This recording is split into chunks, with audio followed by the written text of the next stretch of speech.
ನಮಸ್ಕಾರ ಸ್ನೇಹಿತರೆ, ಎಲ್ಲ ಹೇಗಿದ್ದೀರಾ? ತುಂಬ ಚೆನ್ನಾಗಿದ್ದೀರಾ ಅಂದ್ಕೊಳ್ತೀನಿ. Welcome to my channel. ಇವತ್ತು ನಾನು ಚಿಕನ್ ಕಬಾಬ್ನ ತುಂಬ ಈಸಿಯಾಗಿ ಹೇಗೆ ಮಾಡೋದು ಅಂತ ಹೇಳ್ಕೊಡ್ತಾ ಇದ್ದೀನಿ. ಸೊ ಹಾಗಾದರೆ ಬನ್ನಿ ವಿಡಿಯೋದಲ್ಲಿ ಹೋಗುವ.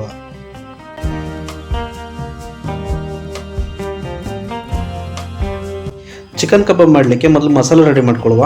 1.5 ಟೀ ಸ್ಪೂನಷ್ಟು ಚಿಲ್ಲಿ ಪೌಡರು, ಅರ್ಧ ಟೀ ಸ್ಪೂನಷ್ಟು ಅರಿಶಿಣ ಪುಡಿ, ಅರ್ಧ ಟೀ ಸ್ಪೂನಷ್ಟು ಗರಂ ಮಸಾಲ, ಅರ್ಧ ಟೀ ಸ್ಪೂನಷ್ಟು ಪೆಪ್ಪರ್ ಪೌಡರು, ಮತ್ತು ಅರ್ಧ ಟೀ ಸ್ಪೂನಷ್ಟು ಜೀರಿಗೆ ಪೌಡ್ರು, ಮತ್ತು ಸಣ್ಣದಾಗಿ ಹೆಚ್ಚಿಟ್ಕೊಂಡಿರುವಂತಹ ಕರಿಬೇವಿನ ಸೊಪ್ಪು ಹಾಕ್ಕೊಳ್ತಾ ಇದ್ದೀನಿ. ಮತ್ತು 1 ಟೀ ಸ್ಪೂನಷ್ಟು ಜಿಂಜರ್ ಗಾರ್ಲಿಕ್ ಪೇಸ್ಟು, ಮತ್ತು ರುಚಿಗೆ ಸ್ವಲ್ಪ ಉಪ್ಪು ಹಾಕ್ಕೊಳ್ತಾ ಇದ್ದೀನಿ. ಇದಕ್ಕೆ ಒಂದು ಮೊಟ್ಟೆನ ಈ ರೀತಿ ಹೊಡೆದಾಕೊಂಡು ನೀಟಾಗಿ ಮಿಕ್ಸ್ ಮಾಡ್ಕೊಳ್ತೀನಿ.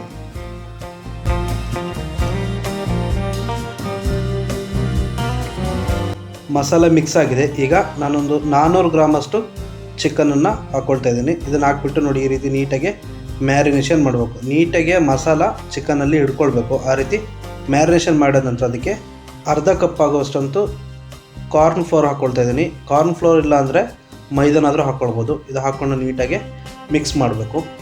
ಈಗ ಇದಕ್ಕೆ ಅರ್ಧ ಭಾಗ ನಿಂಬೆಹಣ್ಣು ಹಾಕ್ಕೊಂಡು ಮಿಕ್ಸ್ ಮಾಡ್ಕೊಳ್ತಾ ಇದ್ದೀನಿ. ಕಾರ್ನ್ ಫ್ಲೋರ್ ಹಾಕೋದು ಬೈಂಡಿಂಗ್ ಆಗಲಿಕ್ಕೆ. ಈಗ ಒಂದು 20 ರಿಂದ 30 ನಿಮಿಷ ರೆಸ್ಟಲ್ಲಿ ಇಡುವ.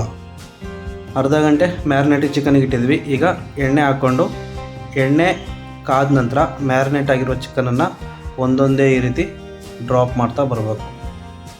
ನೆನಪಿರಲಿ, ಎಣ್ಣೆ ಯಾವಾಗಲೂ ಹೈ ಫ್ಲೇಮಲ್ಲಿ ಇಡಬೇಕು. ಚಿಕನ್ ಎಲ್ಲ ಎಣ್ಣೆಗೆ ಹಾಕಿದ ನಂತರ ಫ್ಲೇಮನ್ನು ಮೀಡಿಯಮಲ್ಲಿಟ್ಟು ಬೇಯಿಸಬೇಕು. ಚಿಕನ್ ಬೇಯ್ತಾ ಇರಬೇಕಾದ್ರೆ ಇದಕ್ಕೆ ಸ್ವಲ್ಪ ಕರಿಬೇವಿನ ಸೊಪ್ಪು ಮತ್ತು ಒಂದು ಹಸಿರು ಮೆಣಸಿನ್ಕಾಯಿನ ಈ ರೀತಿ ಕುಯ್ದು ಹಾಕ್ಕೊಳ್ತಾ ಇದ್ದೀನಿ. ಟೇಸ್ಟಿಯಾಗಿ ತುಂಬ ಚೆನ್ನಾಗಿರುತ್ತೆ. ಅದು ಚಿಕನಿಗೆ ಎಕ್ಸ್ಟ್ರಾ ಫ್ಲೇವರ್ ಬರುತ್ತೆ.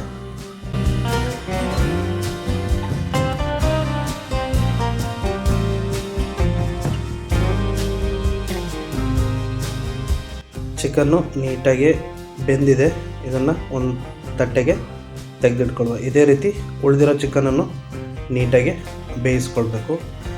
ಚಿಕನ್ನು ಕಬಾಬ್ ಮಾಡೋದೇನು ದೊಡ್ಡ ವಿಷಯ ಅಲ್ಲ, ಎಲ್ರಿಗೂ ಬರುತ್ತೆ. ಬಟ್ ಬರದೇ ಇದ್ದವರಿಗೆ ಒಂದು ಬೇಸಿಕ್ಕಾಗಿ ಸ್ವಲ್ಪ ಇಂಗ್ರೀಡಿಯೆಂಟ್ಸ್ ಬಳಸ್ಕೊಂಡು ಹೇಗೆ ಮಾಡೋದು ಅಂತ ಹೇಳ್ಕೊಡ್ತಾ ಇದ್ದೀನಿ. ನಿಮ್ಮ ಫ್ಯಾಮಿಲಿಯಲ್ಲಿ ಪಾರ್ಟಿ ಅಥವಾ ಏನೋ ಒಂದು ಶುಭ ಸಂದರ್ಭ ಆದರೂ ಮಾಡ್ಕೊಂಡು ತಿನ್ಬೋದು.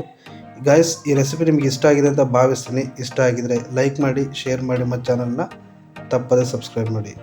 ನೀವು ಸಬ್ಸ್ಕ್ರೈಬ್ ಮಾಡೋದ್ರಿಂದ ನಾನು ಮುಂದೆ ಅಪ್ಲೋಡ್ ಮಾಡುವಂತಹ ಎಲ್ಲ ವೀಡಿಯೋಸು ಫಸ್ಟ್ ನೋಟಿಫಿಕೇಷನ್ ನಿಮಗೆ ಬರುತ್ತೆ.